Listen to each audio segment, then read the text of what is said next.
Bonjour encore mes amis, je vous salue dans le nom du Seigneur Jésus-Christ.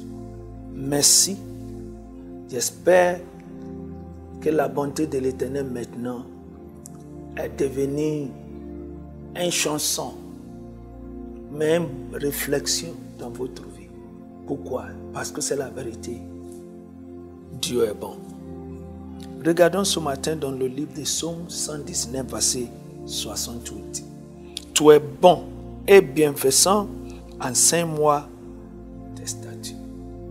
Ici, l'écrivain nous dit catégoriquement, Dieu est bon. Dans toutes les circonstances de la vie, Dieu est toujours bon, comme j'ai toujours dit. Mais on ne peut pas juger la bonté de Dieu par l'expérience quotidienne de notre vie. Pourquoi? Parce que la Bible nous dit dans le livre de 1 Jean chapitre 5, verset 19, le système de ce monde-là est affecté, est dans la main de le malin, de méchant. C'est-à-dire qu'il y a des circonstances dans la vie où l'ennemi rentre dedans de faire des choses. Mais on ne peut pas juger Dieu par les choses seulement qui nous arrivent dans notre vie. Parce qu'il y a des autres paramètres à considérer. Par exemple, parce que quelqu'un n'est pas reçu la guérison, ne veut pas dire que Dieu n'est pas un Dieu qui guérit. Il y a des autres choses, des choses paramètres qui peuvent peut-être affecter le fait que cette personne n'est pas guérie. Par exemple, parce que je ne sens pas personnellement que je suis pardonné, après ça va demander pardon à Dieu. Il ne faut pas dire que Dieu ne pardonne pas les péchés ou bien les erreurs. Et ce n'est pas parce que ma perception de la bonté de Dieu n'est pas ce qui m'arrive dans ma vie. Il ne faut pas dire que Dieu n'est pas bon. Alors, c'est important qu'on ne juge pas la bonté de Dieu par notre expérience quotidienne. Il y a beaucoup des autres paramètres à considérer, mais il y a une seule chose que la Bible enseigne et que nous pouvons voir. Dieu est toujours bon. Nous ne devons pas permettre le malin de nous faire douter de la bonté de Dieu envers nous. N'importe quel moment, n'importe quelle circonstance, comme il a fait à Adam et Ève. Vous vous souvenez, non?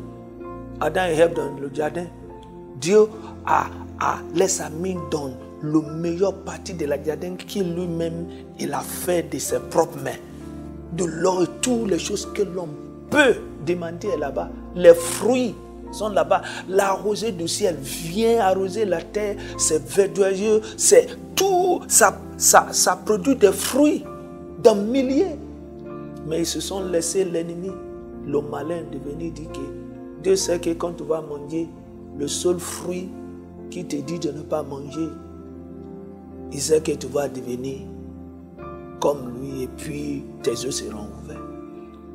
Ils se sont laissés égarer par le mensonge de méchants.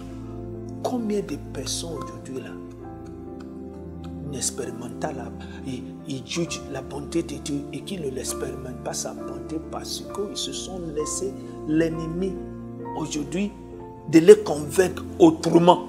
Mon frère, ma soeur, on ne doit pas juger la bonté de Dieu, les bienfaisants de Dieu par rapport à ce qui nous arrive dans la vie. Dieu fait du bien. Il est bienfaisant. Il est bon. Mais je ne vais pas le juger par rapport à ce qui m'arrive. Dieu est bon et il ne peut pas faire du mal. Jamais. Nous devons avoir cette conception dans notre pensée. Parce que la Bible nous a dit. C'est en savoir cette pensée-là que nous pouvons bien discerner et comprendre les circonstances qui nous arrivent dans la vie. Sans cette pensée que Dieu est bon pour toujours, on ne peut pas discerner ni comprendre les situations dans laquelle nous nous trouvons. C'est très très important pour que tu aies cette mentalité. Dieu est bon, quel que soit ce qui m'arrive. En faisant ça là, maintenant, tu es sous une fondation sous laquelle tu peux bien interpréter tout ce qui t'arrive dans la vie. Regarde ce que le psalmiste a dit. Il dit, Dieu, je sais que tu es bon et que tu ne peux faire du mal. S'il te plaît, aide-moi à comprendre ces situations. Comme le psalmiste a dit, c'est comme ça nos prières. Même la Bible dit que si quelqu'un manque de sagesse, qu'il lui demande à l'Éternel. Dans les situations quand tu te trouves là, si tu ne peux pas comprendre pourquoi tu es bon, tu sais Dieu bien, dans des circonstances là, tu ne sais pas comment tu arrives. Il faut d'abord, pour que tu puisses comprendre bien, base ta réflexion sur ce fondement qui ne change pas, qui est de la vérité. Dieu est bon. Il ne peut pas faire du mal. Pourquoi Dieu va te faire du mal? Il a donné son Fils unique pour toi. Il n'est pas encore repris. Jésus-Christ est en train d'intercéder pour toi. Tout ce qui est là, il a donné pour toi.